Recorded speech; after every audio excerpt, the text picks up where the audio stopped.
What if you got your hands on a device that could tell you which numbers you could bet on in a casino and win a gamble? And with the help of this device, you actually succeed in winning that gamble? Today's story is also about two such students who created a device that helped them outsmart the entire casino system in America, and the casino security had no clue that they had been scammed for thousands of dollars. Because every casino keeps a close eye on each player playing there. But the method used in this operation was so astonishing and shocking that no one had ever thought or heard about it. So what was that device which the students used to rob the casinos? How did they manage to build it? And did the casinos ever catch these two? When you find out, you'll be left speechless. The story begins in 1978 when two college students enter a Las Vegas casino with a theory and a device. They had a secret device hidden under their clothes. A small computer detecting instrument capable of turning the impossible into possible. They had installed this device to find out the numbers on the roulette machine even before they appeared, so they could place bets on them and win. Roulette is a game where a wheel is spun each time, and the ball spinning inside it lands on a number. It seems completely random, something nobody can predict. But these two students were thinking something entirely different. They believed they could crack this roulette game, win the gamble, and walk out, not by relying on luck, but by using science. Although it was a brilliant idea, any idea in a Las Vegas casino can turn out to be extremely dangerous. As they kept winning, their problems and risks increased. What happened next is a story of a genius scientific experiment filled with risk and passion, which looted casinos that never lose. To better understand this story, we need to go back a few years to when Don Farmer and Norman Packard were not gamblers, nor had they built any device. These two were physics students in college who were deeply interested in the role of physics in the universe. Because of this interest, most of their time was spent experimenting. They believed that if you search correctly, there was a solution to every problem. There was a hostel near their college where they both used to stay, and they often planned to do something different and big. That's where one day, they started a discussion about casino roulette. For Norman, roulette was not just a game. It was a puzzle, a spinning wheel, a ball, and many unanswered questions. The one question that kept running through Norman's mind was, does the ball stop at random numbers, or can we predict it with the help of physics? At first, it was just an idea, but the more they discussed it, the more real it started to seem.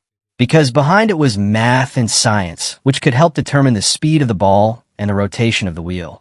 They believed that even if they could predict the numbers close to the actual result, they could still make a good profit. They were unaware that this idea was going to be revolutionary, something that could change everything. And if they were proven right, they could turn every loss into a win. To turn their theory into reality, they needed real data from a real casino roulette. They needed to measure the speed of the roulette ball and the spinning speed of the wheel. So they decided to go to Las Vegas casinos.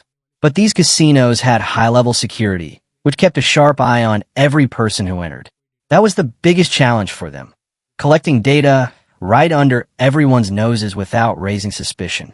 This was an era when getting caught using any tricks in the casino didn't just mean being thrown out, but also being dealt with so harshly that people shivered just hearing about it. But despite the dangers, Don and Norman managed to come up with a unique method to collect the data. Their method was extremely genius. They had a dictaphone under Norman's shirt sleeve. Their plan was to stand near the roulette table and secretly press the recording button of the dictaphone. As soon as the roulette ball passed a fixed point on the wheel, they would press the dictaphone's recording button to create a timestamp. This would capture the ball's speed and the wheel's rotation. It was the first time Don and Norman had ever gone to a casino. There, they heard the sounds of slot machines all around, saw people drinking everywhere, which could easily distract anyone.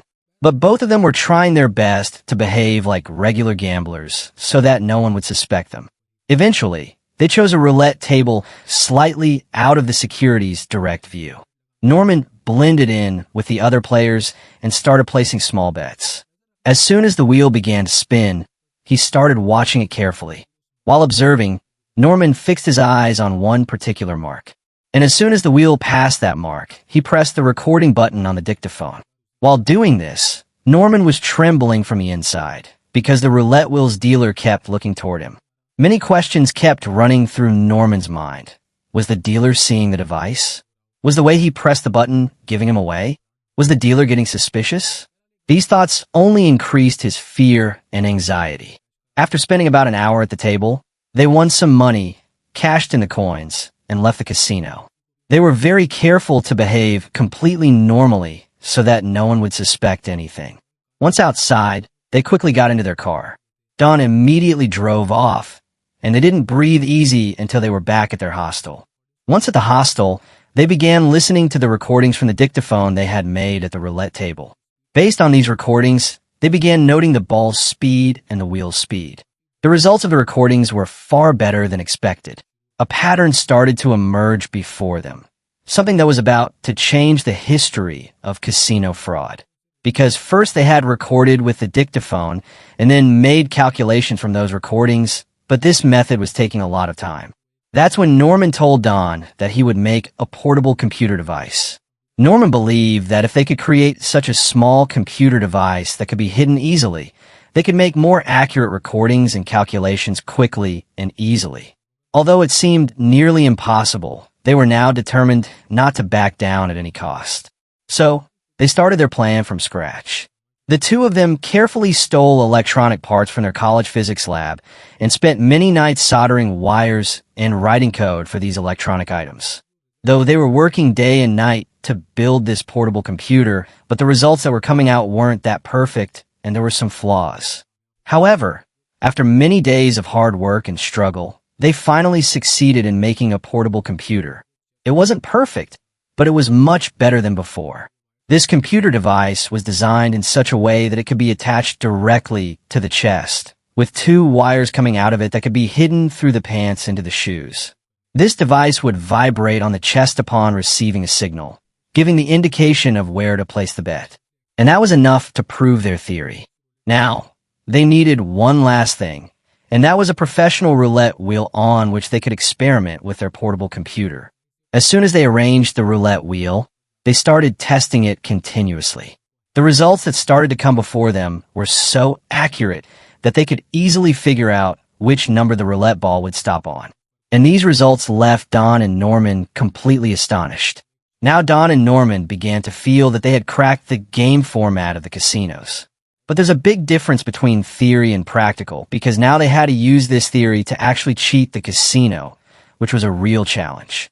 After months of planning, hard work, and calculations, the day finally arrived when Don and Norman were standing outside a Las Vegas casino. Norman's heart was pounding because underneath his shirt, the computer device was attached to his chest with two thin wires hidden in his shoes and connected to two switches. Though their plan wasn't foolproof, it was the only way they could loot the casino. And so, with fear and anxiety, Norman, along with Don, entered the casino with the device. Both had one thing fixed in their minds, that they hadn't come here to play, they had come to win. Then, separating from each other, so no one would suspect they were together, they reached separate roulette tables. There weren't many people at the table, and it was also a bit away from the security's line of sight, so they didn't get noticed right away.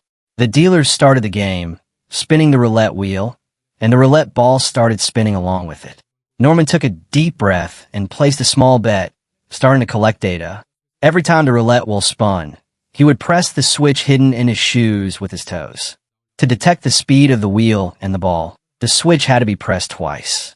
Upon pressing the switch, the chest-mounted computer device would collect all the data and send a gentle vibration to tell Norman which number the ball would stop at. Although it wasn't perfect, 7 to 8 times out of 10, the device's prediction was coming out right. Now, Norman very cautiously began placing small bets. Gradually, with each win, he started increasing his bet. His heart was racing, but he was most excited that their device was working.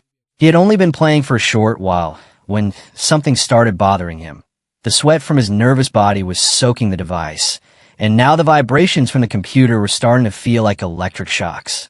Although the shocks were strong, Norman didn't let anyone know because he knew any reaction could draw the attention of security and land both of them in trouble. Meanwhile, Norman noticed a man standing at the edge of the table holding a walkie-talkie.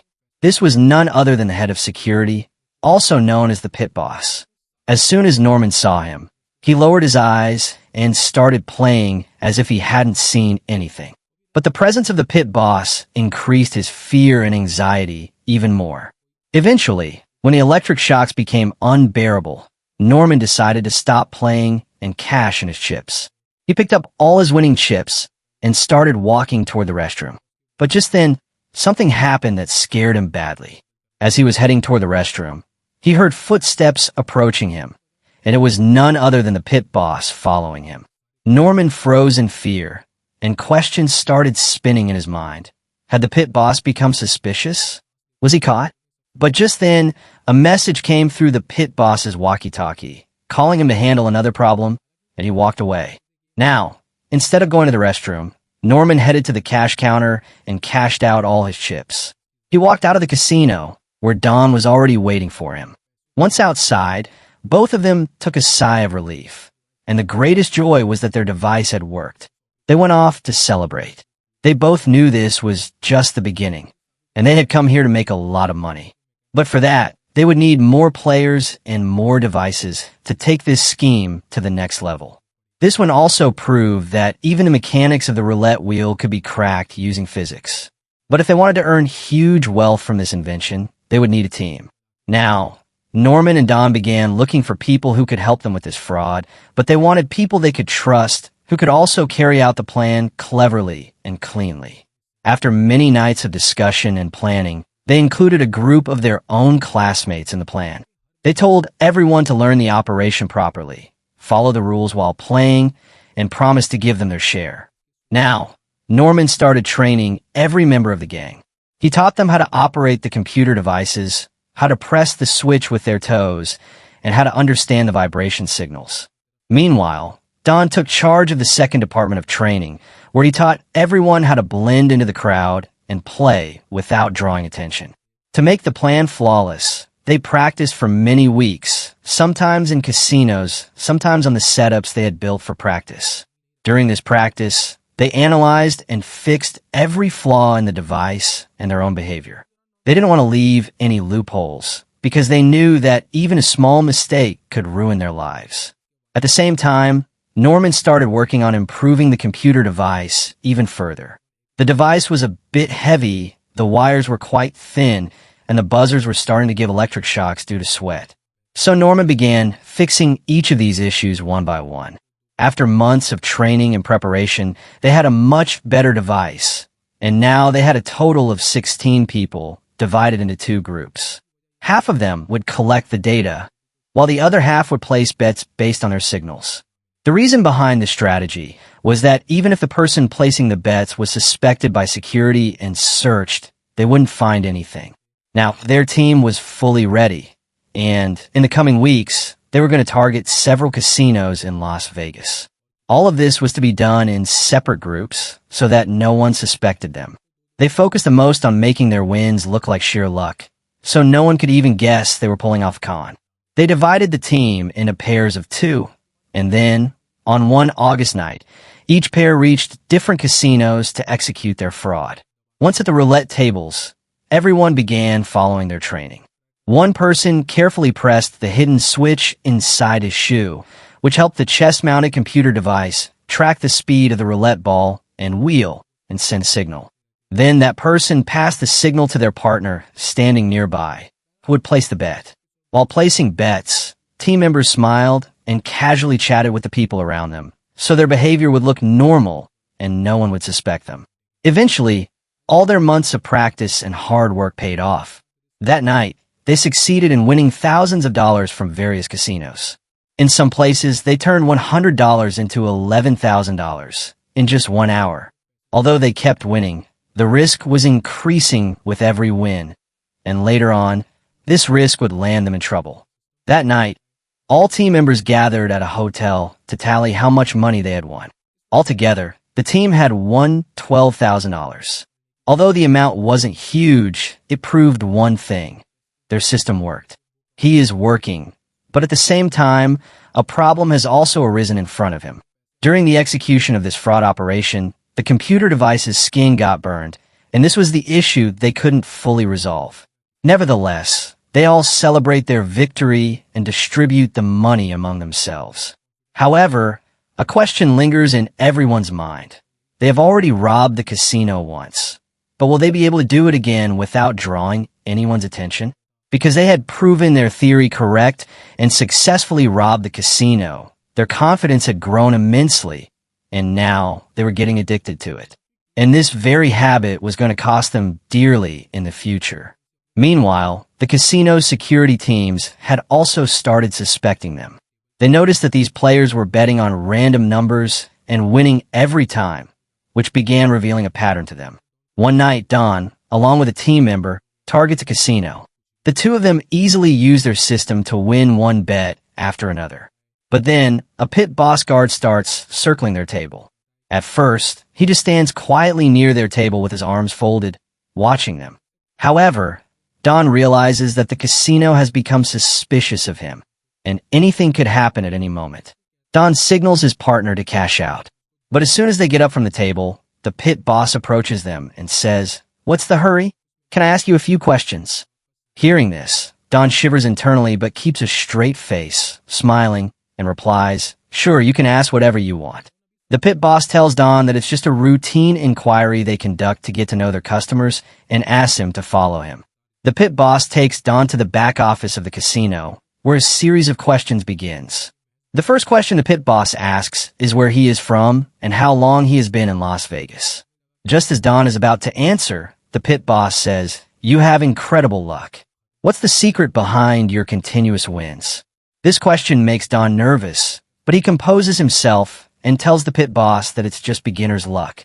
However, the pit boss isn't convinced by his answer.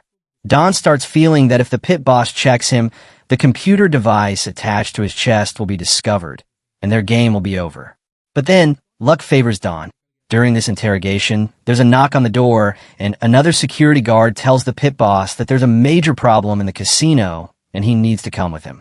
Hearing this, the pit boss gets angry and warns Don that if he's caught doing anything suspicious, he won't let him go. Then, he allows Don to leave. Although Don managed to escape this time, when he returned and told Norman and the team about it, their souls trembled. They began discussing what to do next. Most team members suggested they should stop now since they had already made a decent amount of money. Otherwise, even this money could slip from their hands. But Norman and Don were not ready to accept defeat at any cost. The two of them had come so far that turning back was nearly impossible. Then, Norman says, "If we stay alert and work carefully, we can easily pull this off." Watching Norman and Don, it seemed like they weren't doing this just for the money anymore. Instead, they were now enjoying fooling the casino and getting a thrill from the fact that they had achieved something no one else could. As the risks kept increasing, team members started leaving the gang one by one. The remaining members now began training day and night on their techniques, devices, language, and behavior to appear like normal gamblers, so no one would suspect them. After Don's interrogation, they were all very scared and didn't want to take any chances. This time, the fear and nervousness were much greater because this time, they weren't just playing against the roulette wheel. They were playing against the entire casino and time itself, which could either make or ruin their lives. Their plan this time was the same. Different teams would go to different casinos on the same night, but this time, their bets would be of larger amounts, so they could win big in one go and leave before anyone noticed them. Don had given strict instructions to all team members not to try anything new and to just follow the rules while keeping a smile on their faces. On a summer evening, they set out on the streets of Las Vegas, filled with casinos, gamblers, and tourists. Norman and his partner went to a downtown casino, while Don and his partner entered the biggest casino in the area. As soon as Don entered the casino, he saw people playing different games everywhere, and every few minutes, someone was celebrating a win. He and his partner sat at a roulette table. This time, Norman's partner had the computer device attached to his chest. As the roulette wheel spun, he pressed the switch hidden in his shoe, and the device measured the ball and wheel speed, sending a vibration. Norman's partner then signaled him, and every time he got the signal, Norman placed his bet and won. So far, everything was going smoothly and correctly, They were winning on random numbers. But then, something happened that ended their fraud operation forever. A guard noticed Norman and his partner continuously winning without talking to anyone or looking around. Suspicious, the guard informed the pit boss, who started observing them from a distance. Norman and his partner made the mistake of getting so absorbed in the game that they didn't realize the guards were watching them. Meanwhile, Don and his partner faced a different kind of trouble. The electromagnetic pads of the computer device on Don's chest malfunctioned, giving him a strong electric shock every time it vibrated after receiving a signal. Though the shocks were unbearable, Don didn't stop. He told his partner to keep playing as soon as he got the signal. But slowly, the shocks began lowering his confidence, and he couldn't even give clear signals anymore. Don's strange behavior made a guard suspicious of him too. However, since Don was playing cautiously, he sensed the danger and signaled his partner to cash out all the coins. By then, they had won several $1,000s worth of coins. They took the coins to the cash counter, and before any guard could question them, they cashed out and left. Meanwhile, at the other casino, Norman also got a hint that he was being watched. So, he played a trick. This time, he deliberately placed a small bet and lost, making the guard think everything was normal. Then, he too cashed out his foreign coins and left the casino. When they all regrouped at their usual spot, they realized there were many flaws in their plan, and robbing the casino for a long time was nearly impossible. Norman shared what had happened at the casino and said they were now under the casino's radar. If they continued, they could get caught anytime. Hearing this, Don agreed and asked if they should stop now. The room fell silent because, over the past few months, they had pushed their limits to achieve the impossible. Breaking the silence, Norman said, "So what if we have to stop now? We've already proven our theory and successfully robbed the casino. That's what makes us the happiest." Eventually, they all decided to end it there. They divided the winnings among themselves and left. Years later, this story came to light because of a team member, and people learned about this genius fraud. A debate arose. Can casinos be robbed using science and physics? Was their method cheating or genius planning? After ending this fraud operation, Don and Norman resumed their studies. The determination and precision they learned during this operation helped them greatly in their future careers, where they achieved immense success. As for the casinos, this was a warning for them. If anyone behaves suspiciously during a game, they should be investigated immediately. But no surveillance or investigation can deny that two physics students found a loophole that allowed them to outsmart the casino. This story proves that it was never about the money for them. They just wanted to prove that nothing is impossible and every problem has a solution, which they successfully did.